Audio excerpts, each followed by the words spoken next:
Хайырлы күн, кадерлі достар. С вами Юлбарыс Александрович и новый выпуск Ихтияр Радио. Сегодня мы с вами, как и обещали, будем обсуждать тему Навального и связь Навального с татарами. Начнем с того, что никакой связи, по нашему мнению, между татарами и Навальным нет. И мы будем его просто обсуждать с точки зрения, скажем так, с татарской точки зрения, понимая, что татары к нему не имеют никакого отношения, к его действиям, к его политике. Вот. Но этот человек, так же как и мы, является нашим соотечественником, и его действия влияют на всех, включая татар. Вот, поэтому будем его, так сказать, с этой точки зрения обсуждать, с позиции соотечественников.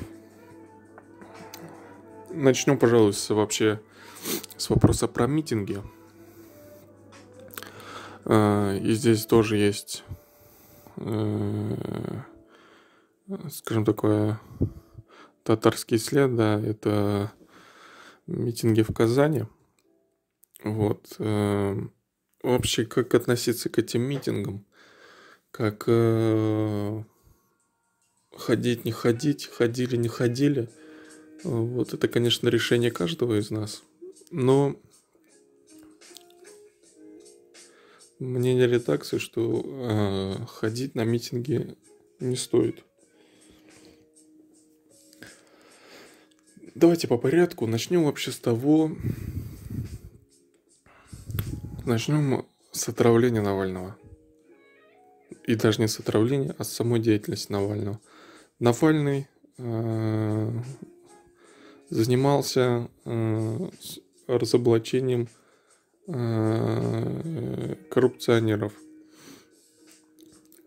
если коротко, коим являлся и сам. И в его роликах были действительно правдивые вещи, и было очень много преувеличений. Как сказали некоторые товарищи, знакомые редакции, что если бы он не преувеличил, то тогда не было бы такого интереса, не было бы такого хайпа. Вот, то есть он перемешивал правдивые факты и ложь, чтобы люди, скажем так, начинали задавать вопросы. Вот. Почему Навальный тоже коррупционер? Ну, опять же, дело Ифрашера, по которому его сейчас и засудили. Когда через подставные компании он своего рода отмывал деньги. И он в начале вообще своей деятельности он это не скрывал, своих, так сказать, грешков. Вот и все о нем знали. Вообще, я помню Навального еще в школе, когда были выборы, куда уже я не помню, и там вот был Навальный, один из кандидатов. Вот, и тогда действительно за ним были какие-то уже хвосты, которые не давали, думающим людям, да, за него голосовать. Вот, но прошло время, он постоянно систематически выпускал свои ролики о борьбе с коррупцией. И новое поколение, я так называю, путинских детей, то есть это дети, которые родились с 2000 года, которым сейчас, должно быть 20 лет. потому что они всю жизнь, скажем так, живут при Путине. Вот, они составили основную часть аудитории Навального. Так же, как основная часть аудитории Единой России и Путина составляют бабушки и дедушки, также вот движ Навального составила молодежь. Почему? Потому что это самая активная вообще часть населения, вот, и самая легко вызываемая, самая необдуманная, и, ну, всегда было, то есть, если что-то хочешь как бы изменить, поменять, перевернуть, то в этом тебе может помочь только молодежь. Потому что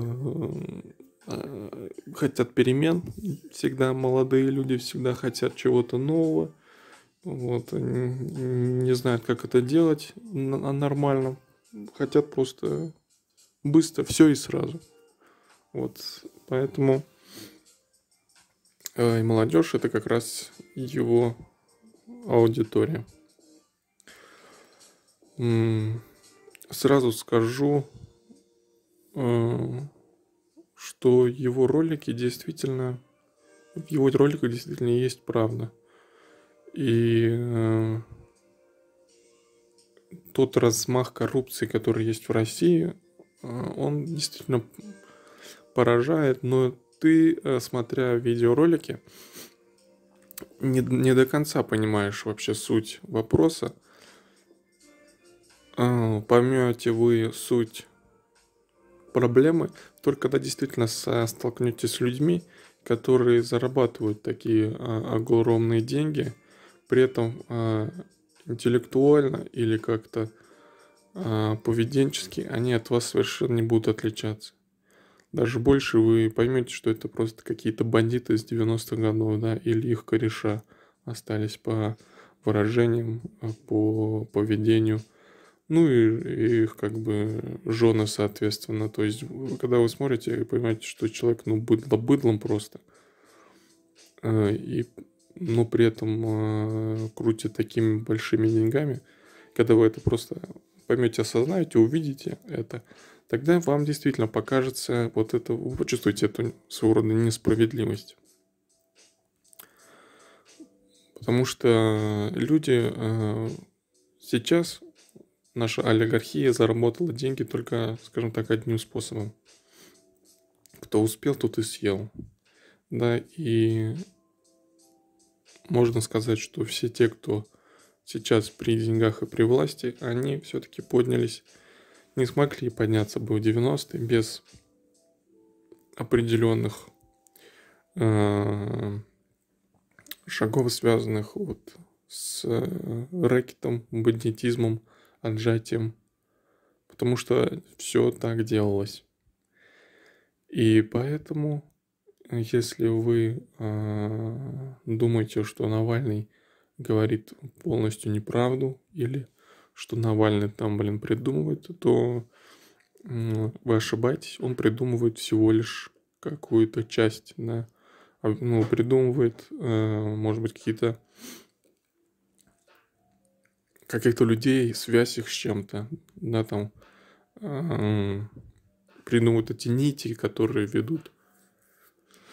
Но саму суть проблемы он не придумывает, да, и обстоятельства. Поэтому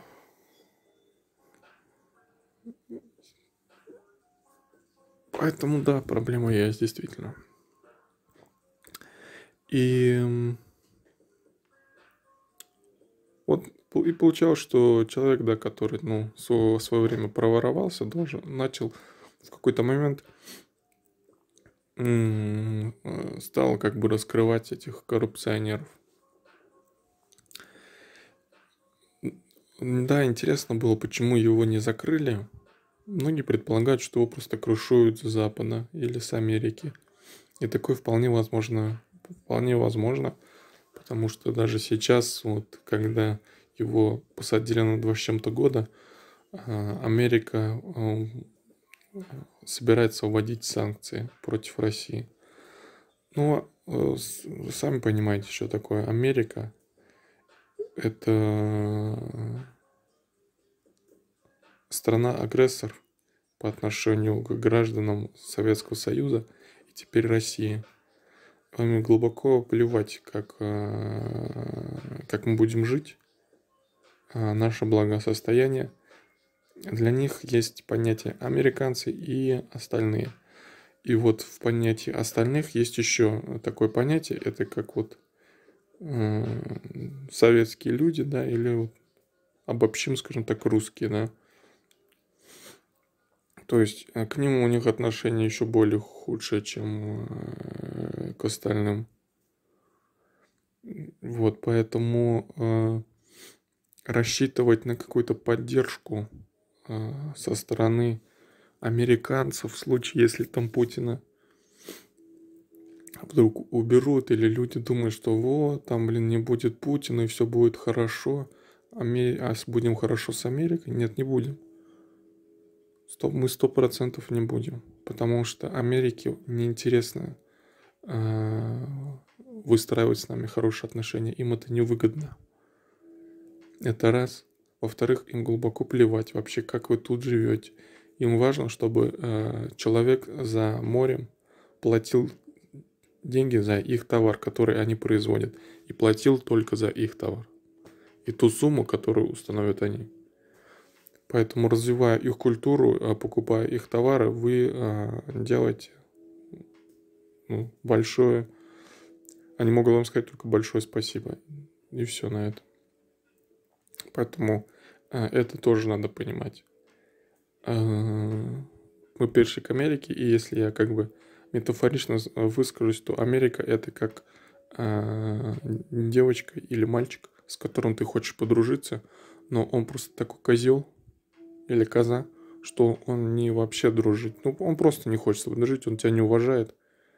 И тебя как личность, вообще твою историю, как ты пришел в этот класс.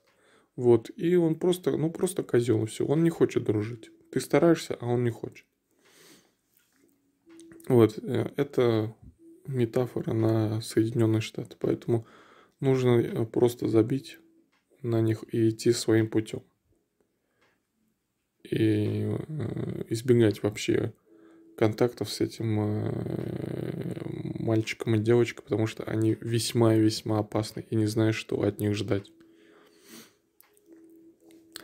Поэтому, да, Навальный делал свои видео, и предположительно, да, его крышевали, и в какой-то момент что-то пошло не так, и Навального отравили.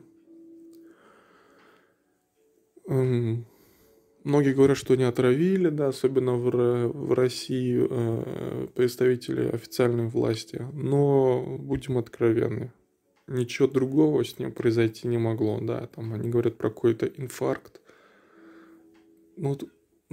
Если вы наблюдали за этой темой, то вы помните, что это, вообще какой-то бред. У него то нехватка витаминов было, то еще какая-то дичь. То есть говорили полную ересь, просто совершенно ужаснейшую ересь. И всем было понятно, что с ним что-то произошло. Да, то есть человек просто в самолете впал в кому. И какая ситуация? Не будем про этих, соболей и медведей там вспоминать, да. Что они там говорили, делали, просто проанализируем, что человек в самолете упал, вырубился и впал в кому. Врачи не могут сказать, что с ним такое. Они не могут его вытащить из комы, российские врачи. Его еле-еле отправляют в Германию, и там выясняется, что, они говорят, что типа его отравили. Его вытаскивают из комы.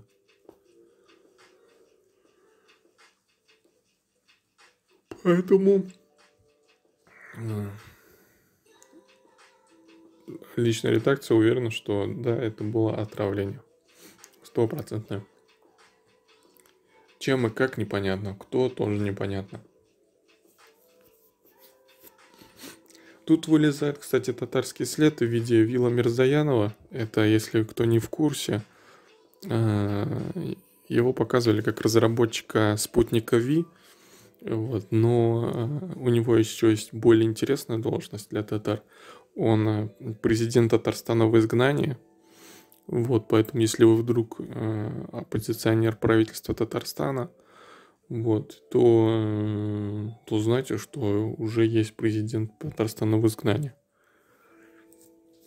И вы, наверное, сможете войти в его правительство, если скорешитесь с ним. Вот, поэтому знайте, Вил Мирзаянов это разработчик, как он говорит, вот этого новичка, что ли, да? Я сказал спутник Ви, ужас. Нет, новичка. И он президент Татарстана в изгнании. Поэтому, да. В общем, Навального отравили, потом вылечили, вернулся он в Москву.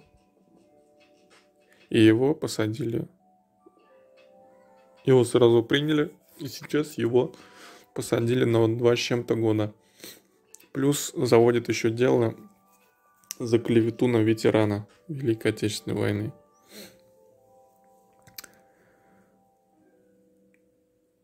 Как отношусь и относится редакция к ситуации, что его посадили?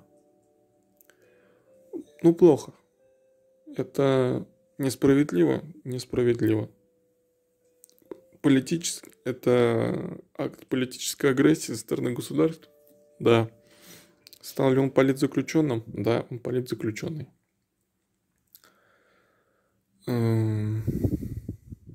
Нужно ли за это бороться? Но опять же, если вы понимаете, не совсем понятна цель людей, выходивших на митинги. Потому что были люди с совершенно разными целями. Кто-то выходил в поддержку Навального, кто-то выходил против Путина, да, кто-то выходил за то, чтобы Навального освободили. То есть у всех немножечко разные цели.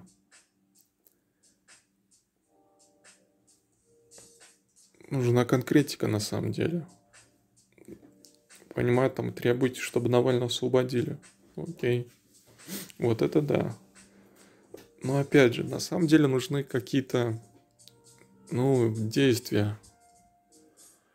Не обязательно преступные, но они должны быть осознанные, слаженные, и они действительно должны приводить к тому, чтобы правительство пошло на уступки гражданам. Просто ходить, митинговать, но это не эффект такого не имеет. Просто будут стягивать ментов, которые будут время от времени мутузить людей, вытаскивать кого-то из толпы и заводить на них дела. И все, не более того. Поэтому участие в митингах, я считаю, это совершенно бесполезная тема, особенно в России. Вот, потому что митинги не те, цели непонятные. Вот, и результаты они не принесут. Сходил ты на митинг. А дальше что? Совершенно ничего не поменялось. Что на один, что на второй. То просто больше фоток появилось в интернете, больше новостей. В медиа, в массах и СМИ. Больше история о том, как полиционеры бьют людей. И они вообще такие козлы, в общем. Вот, полиционеры такие полиционеры. Хотя люди не понимают, что такое быть полицейским. Полицейский — это человек, который охраняет, своего рода это Министерство внутренних дел, это все-таки охрана. И они выполняют приказ со стороны правительства. И они, если будет угрожать что-то правительству, они должны выполнять своего рода долг перед государством, перед государственностью.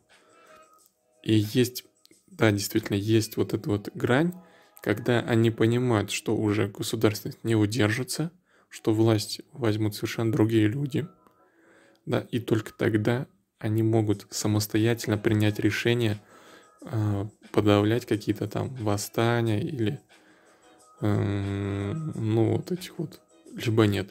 В остальных случаях никакого самостоятельного решения они принимать не могут. Это дискредитирует их вообще как работников и как структуру. Поэтому они должны в любом случае доказать свою лояльность правительству, каждый из них, потому что это их работа такая. И если они не выполняют свою работу, то они получают пинок под зад и на это место ставят того же чувака, который до этого митинговал, но у него нет работы. И он будет отлавливать своих же бывших корешей.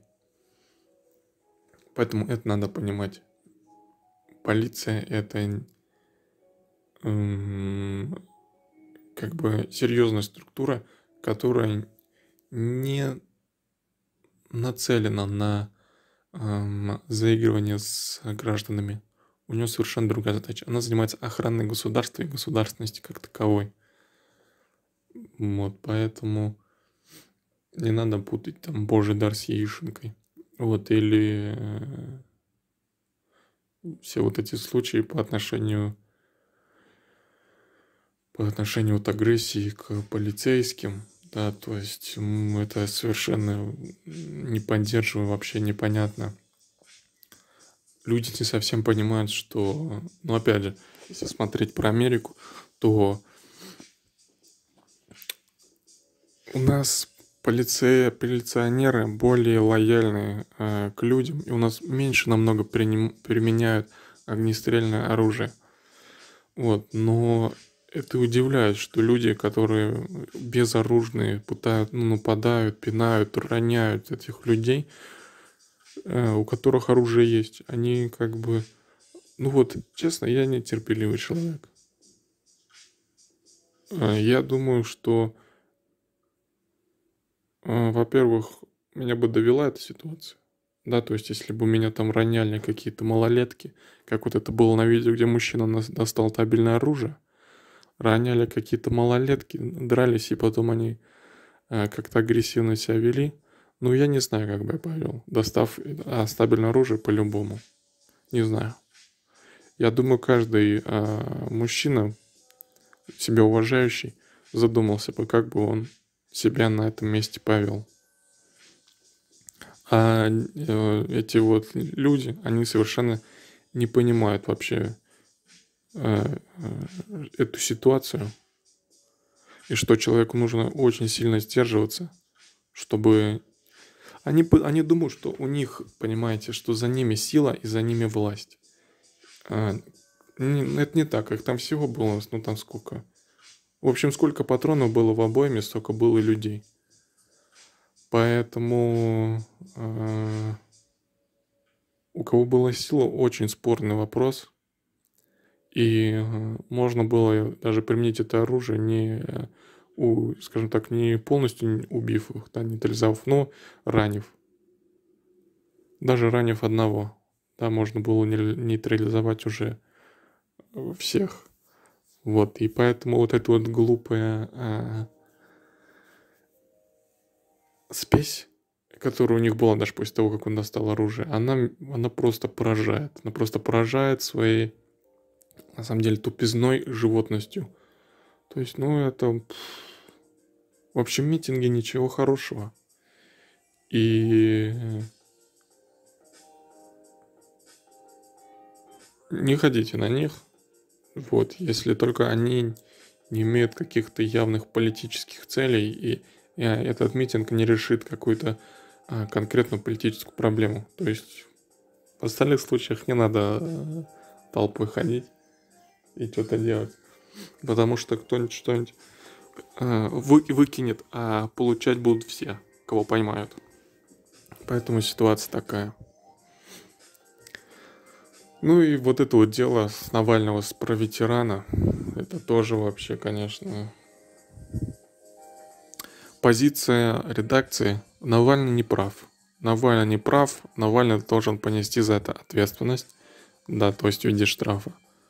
Или публично извиниться перед ветераном, которого обвинил он предателем, назвал его предателем Родины.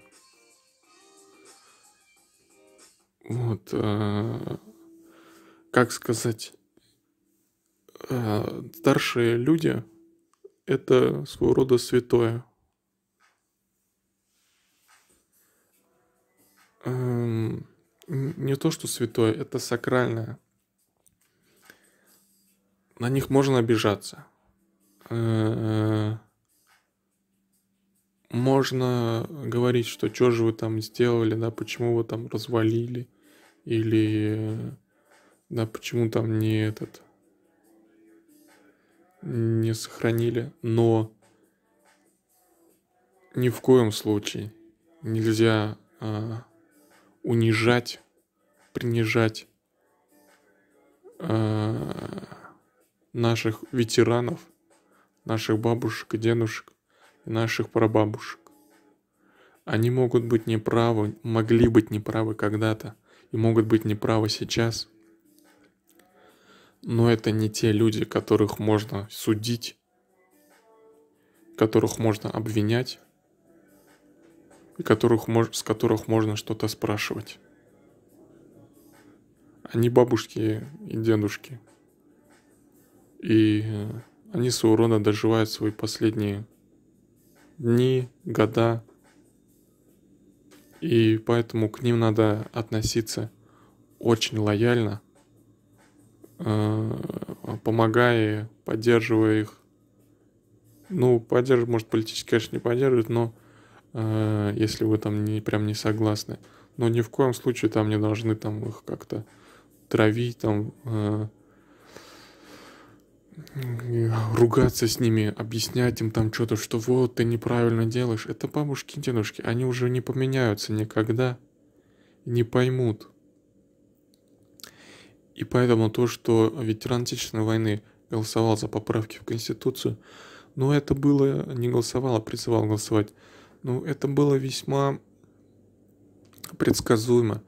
И это было естественно, никто не удивился. Я уверен, что и вот именно старшее поколение и протолкнуло эти дурацкие поправки, которые обнуляют Путина, понимаете? Но это на такое могли согласиться только люди старшего поколения. Вот, и они пролоббировали полностью вообще все эти поправки. Это электорат Путина. Так же, как электорат Навального, вот это вот путинские дети.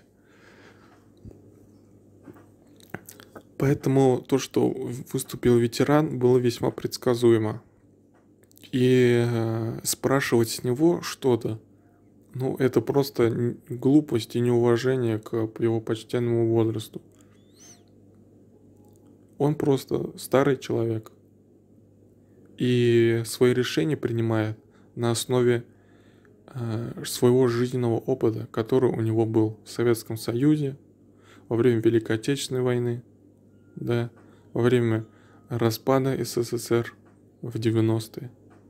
И он принимает такое решение. Человек, который по-другому видит мир и по-другому видит жизнь вообще, жизненный устой, жизненные порядки. Поэтому то, что Навальный назвал их всех там предателями и позором, всех, он не конкретно к нему, он обратился ко всем. Это было очень по-детски, по-школьнически, вот, и также вот поступают эти вот малолетки в своих социальных сетях, малолетки именно даже, это не школьники, а прям, ну, школьники именно, они прям там типа пишут, вот, путинский режим опять там опять всех душит, то есть сильно утрируя какие-то факты.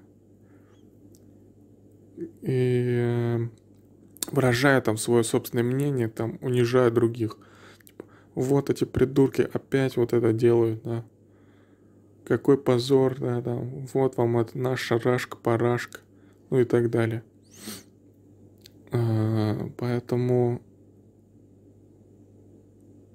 Навальный поступил совершенно необдуманно, некрасиво, и поэтому тут как бы полностью на стороне ветерана, вот, и на стороне тех людей, которые возобновили против него как бы, это дело.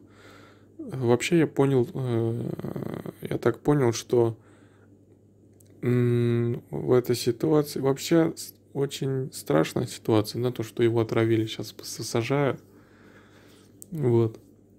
Но я так понял, то сейчас Навальному за то, что он обвинял Путина и российскую власть из-за того, что из-за него там вводят какие-то санкции, он там, ну, опять же, высказывался очень неоднозначно, вот, но, опять же, после отравления все-таки его отравили, я не знаю, на самом деле непонятно, зачем он вернулся в Россию, чтобы отсидеть, а эффекта такого не будет, из него делают мученика, но он не этот, он не тот человек, как бы все равно, за которым будут эти люди. Поэтому его позиция, конечно, странная.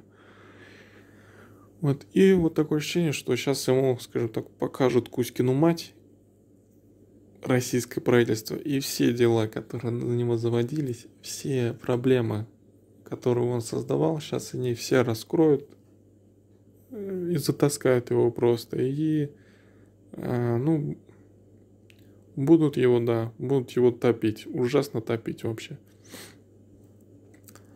Поэтому ситуация с ним, да, печальная, неоднозначная.